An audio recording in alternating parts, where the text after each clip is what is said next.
Welcome. Thank you for tuning in to the Clark Network. This is the Ryan A. Clark Show. Please like, share, and subscribe. In this video, I kind of wanted to talk about something I just recently spoke on. The recent WNBA CBA negotiations have taken a crazy turn, and it's unfortunate to me because keeping up with it and watching those talk about it, the KTVs, Angry Fan Sports, Black and White Sports, Ben Daniel Podcast, Rachel Demita. You just kind of got a vibe of what's been really going on behind the scenes. Yes, mainstream media has been talking about it, but they don't really want to tell certain parts of stories. Everybody has an agenda, everybody has partnerships and things like that. So there's times where you got to go to the content creators to really see what's going on. And as a fan, I've always just sat back and watched, and I wanted to not put my thoughts in it because I'm not too aware of everything. So I kind of just wanted to see. And I noticed a lot of bashing going on from the player side, and a lot of kind of confidence in a little bit of a bad vibe going on with them. It's certain words that I don't want to use. That's why I'm kind of being a little hesitant. So I apologize, but they have a certain way of trying to talk about the owners and talk about the negotiations going on, and it had me wondering, why are they talking like this? Why does it come off like they don't know what's going on, or they're not really informed of everything going on? And recently, it just came out that Brianna Stewart and Kelsey Plum, they sent a letter to the WNBA PA. I'm sorry, director, highlighting just they're concerned about what's going on. They haven't been informed about negotiation talks and certain details that's been going on. And that letter was very alarming. It was a 3-page letter, and they weren't talking about. I'm sorry, they were highlighting that they first saw a proposal offer in January. That's really bad. They've been negotiating for over a year, and the first time the vice presidents have seen an offer sheet was in January. That's really, really bad. I mean, I don't know what's going on, but it really does look confusing on the player side.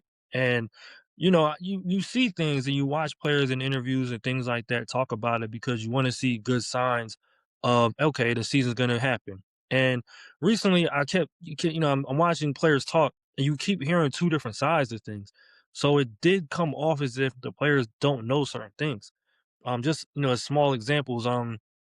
I read sorry, I'm mispronouncing names, but Azrae Stevens, I seen that she highlighted that they're about to strike, or that they're striking.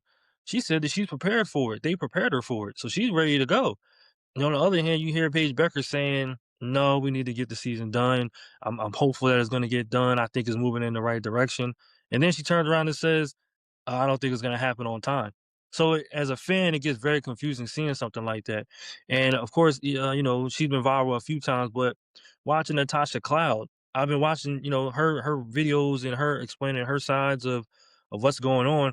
And even watching her, I'm getting a little confused as to why is she speaking at like how she is about this, and why is she seem like she don't really know what's going on.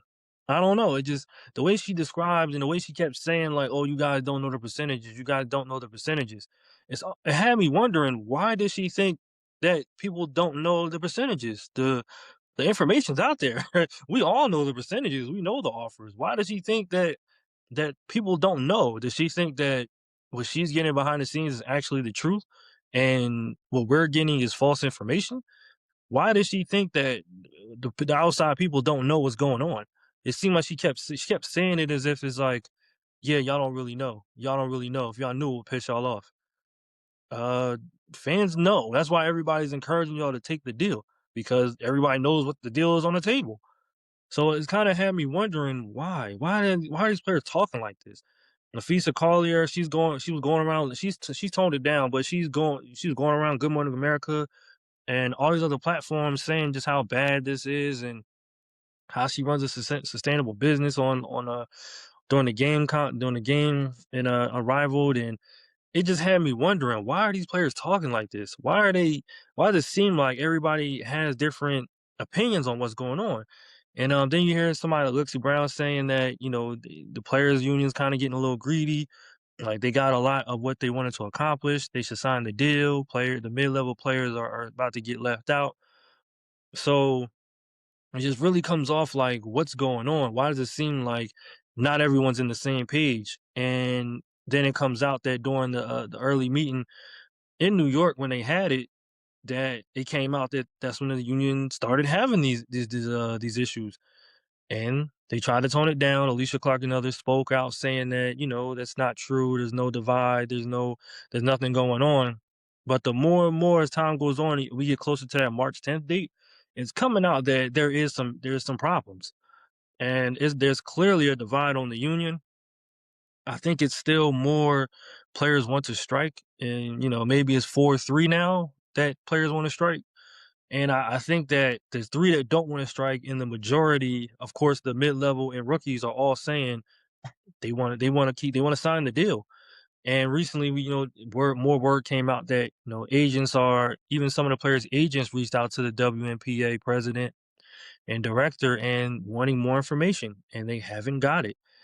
And also highlighting in the letter of Stewart and Plum, they highlighted that they wanted to speak to the president. Sorry, I'm mispronouncing, but Neka Kumike and the director Terry Jackson, that they wanted to meet with them directly, and that didn't happen. It looks like the president and director set up a big conference meeting between all players, which in total was maybe like 60 of them, and nothing really got done. So it does kind of seem like that was planned.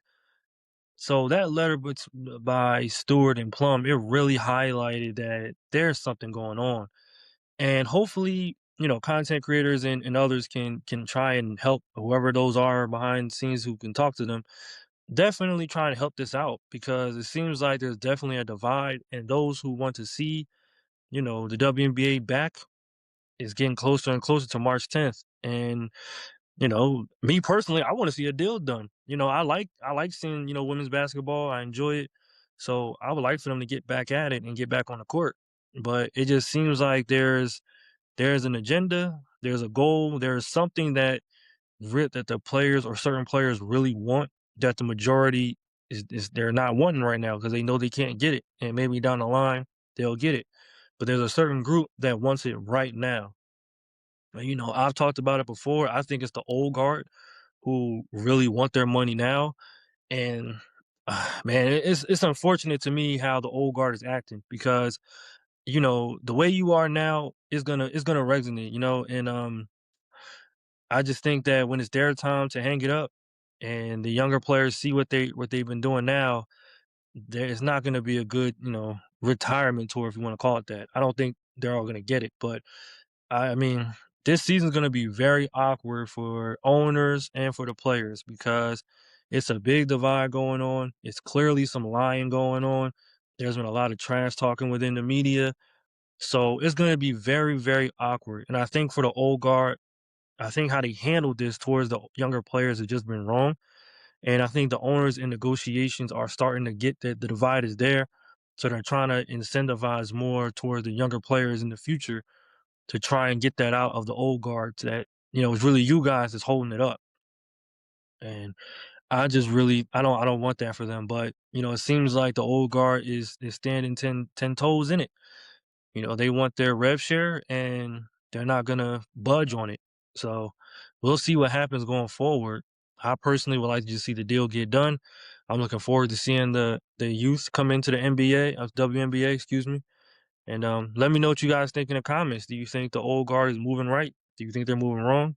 Do you want to just see Caitlin Clark play? 'Cause I think that's what, excuse me, majority people want, especially the Caitlin Clark fans, are just more like, yo, you holding this hostage because we just want to see Caitlin Clark.